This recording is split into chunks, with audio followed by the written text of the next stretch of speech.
Те тръгнаха от нищото и сътвориха история. Албена Денкова и Максим Стависки спечелиха 2 световни титли за страната ни в аристократичен и консервативен спорт. За танцовото парзаляне техният дует означава революция.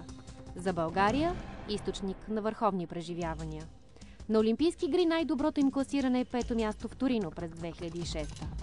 Албена Денкова и Максим Стависки – фигуристите, чието изпълнения вълнуваха цяла България.